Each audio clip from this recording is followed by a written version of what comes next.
Israel और Hamas के बीच जंग जारी है।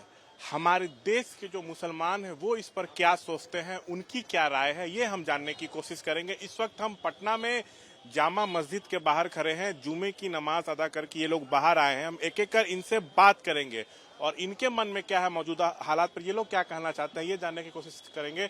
हमास और इजराइल के बीच जंग जारी है, लेकिन जंग क्यों चल रहा है ये पता है? ये बिल्कुल पता है। जब जब जालिम का जुल्म बढ़ता है उसको रोकने के लिए कोई ना कोई तो आगे बढ़ता है। मैं ये नहीं कहता कि अगर आम लोगों को कैजुअलिटी हुई है तो वो भी अच्छी बात नहीं। अगर हमास के द्वारा आम नागरिक को अगर उस कैजुअलिटी हुई है और तो वो अच्छी बात नहीं। अगर उनको बातचीत से पहले बात करनी चाहिए नहीं था तो वो गवर्नमेंट को सीधे टारगेट करना था, ना कि आम लोगों को उनको टारगेट करना था। एक बात। दूसरा बात ये, जब उसका रिएक्शन इजराइल ने दिखाया, इजराइल का रिएक्शन आज से नहीं आ रहा। पिछले 50 साल 70 साल 75 साल से जब से उसने उस जमीन पर कब्जा किया, ये आपको भी पता होगा, फिलिस्तीन का जो जमीन है वो इजराइल द्वारा उनको कुछ दिनों के लिए दिया गया था, ना कि उनको बसाया गया था। जब पूरी दुनिया ने उनको इनकार किया तो वाहिद फिलिस्तीन ने उनको जमीन दिया ताकि उनको बसा सकें। अब आपको बसाने दिया गया है, ना कि उस जमीन को कब्जा करना। आज आपके पास ताकत हो गया। ताकत का मतलब ये नहीं है कि आप किसी पे जुल्म ढाएंगे। ताकत का मतलब ये नहीं कि आप किसी पे ब्रूटली उसको मारेंगे। मतलब इजराइल जुर्म कर रहा है हमास पे। मस्जिद अक्सा के अंदर लोगों को जाने नहीं दिया जाता, क्यों? आखिर क्या वजह है कि ये क्या इजराइल की जो है अपनी प्रॉपर्टी है? नहीं, ये फिलिस्तीन के लोगों का हक है। उस हक को उसको दिलाना है। हाँ, हो सकता है कि कुछ चीजें वो गलत हो गई हों हमास द्वारा। वो हमास भी एक वहां का ऑर्गेनाइजेशन है जो कि रजिस्टर्ड है।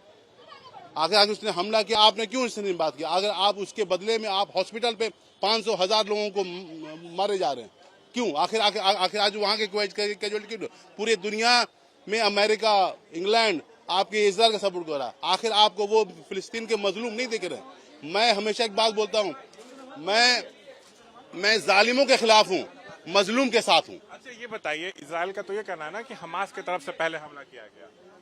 नहीं, देखिए, जब जालिम का जुल्म सर के ऊपर होता है ना, तो चाहे बिल्ली ही क्यों ना हो वो भी नोचना चाहती है अपने दुश्मन को। तो हम बोलते खिसियानी बिल्ली खंबा नोचे। मैं तो एक बात कहकर अपनी बात ये कहता हूँ कि हम जिस सरजमीन में रहते हैं उसे हिंदुस्तान कहते हैं, और यहाँ के जिनको बापू या हिंदुस्तान का कौमी बाबा कहा जाता है वो महात्मा गांधी जी हैं। उन्होंने 26 नवंबर 1938 को हरिजन अखबार में लिखा था कि फ़लस्तीन इसी तरह अरबों का है जिस तरह इंग्लिस्तान अंग्रेज़ों का है और फ्रांस फ्रांसीसियों का है। तो जाहिर सी बात, जब उनके मुल्क को आप छीनेंगे, उनकी ज़मीन को छीनेंगे, वहाँ पर माओ बहनों पर हमला मुस्तकिल आप दिल बदिल कर रहे हैं, तो जाहिर सी बात एक वक्त ऐसा आता है कि इंसान जो है वो आप पर भी कुछ ना कुछ रिएक्शन देता है। इसलिए मैं समझता हूँ कि जो अभी फ़लस्तीन के साथ जो कर रहा है इजराइल, ये बहुत ही गलत है। और मैं अटल बिहारी वाजपेयी जी की बात को मैं कहना चाहता हूँ, वो हमेशा फ़लस्तीन के साथ खड़े थे और हिंदुस्तान उसी के साथ अब तक खड़ा है। अच्छा, भारत में कोई इजराइल का समर्थन कर रहा है, कोई हमास का समर्थन कर रहा है, तो क्या लगता है इस युद्ध के बहाने अपने देश में भी माहौल बनाने की कोशिश हो रही? क्योंकि अभी 5 राज्यों में विधानसभा चुनाव है, फिर लोकसभा चुनाव है। ये मुद्दा जो है इजराइल और हमास का है। अगर वो यहाँ कोई चुनावी मुद्दा बनाने की कोशिश करे तो बेवकूफ़ी और हमाकत के अलावा क्या हो सकता है? वहाँ पे जो झगड़ा हो रहा है इस वक्त में, सब जानते हैं और पूरी दुनिया के लोग इस बात को जानते हैं अच्छी तरह से कि मस्जिद है, वो अल्लाह का घर है, मस्जिद अक्सा, और फ़लस्तीनी सारे मुसलमान हैं। और वो मस्जिद जो है एक एक मुसलमान का है, दुनिया के किसी कोने में हो। जब वो मस्जिद के अंदर घुसकर बार बार मारेंगे लोगों को, बच्चों को मारेंगे, औरतों को बेइज्जत करेंगे, फ़लस्तीनियों की ज़मीन छीनने की कोशिश करेंगे, तो जाहिर है कि वो तो अपना बचाव करेंगे ना। तो बचाव करने की कोशिश कर रहे हैं, लेकिन ये लगातार जुल्म ढा रहे हैं। कितनी दर्दनाक तस्वीरें आ रही है, आप उसको देखिए। भारत को किसका समर्थन करना चाहिए? भारत को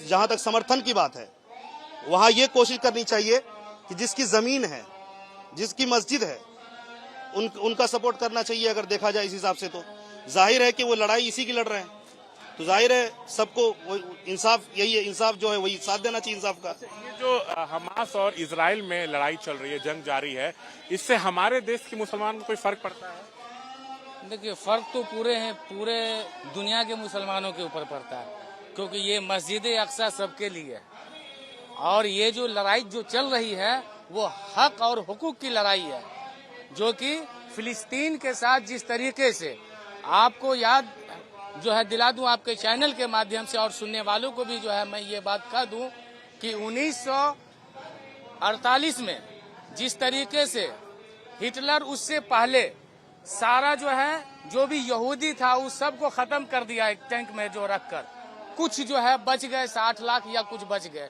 उनको पूरी दुनिया ने कोई ऐसा जो ममालिक नहीं है, कोई ऐसा देश नहीं है जिसको जो है उनको शरण दिया, लेकिन ये फिलिस्तीन के जो लोग हैं फिलिस्तीन वासी हैं इनको शरण दिया और शरण देने का ये मतलब ये हो गया कि पहले जो है खड़े होने के लिए जगह मिल गया, फिर बैठ गए और फिर पसर गए और पसरने के बाद इतनी जाति वहाँ के खातूनों के साथ वहाँ के बच्चों के साथ इस तरीके से करना शुरू कर दिया कि वो लोग मजबूर हो गए और इनकलाब और जिंदाबाद कहने पर जो है उन्होंने आमादा कर लिए और अपने आप को जो है उस मस्जिद अक्सा के लिए अपने वतन के लिए, मैं भी अपने देश में रहता हूँ, मैं भी हिंदुस्तानी हूँ, लेकिन हमारे देश पे अगर जो है कोई जो कब्जा करेगा तो मैं भी आवाज उठाऊंगा, मैं भी उससे लड़ूंगा।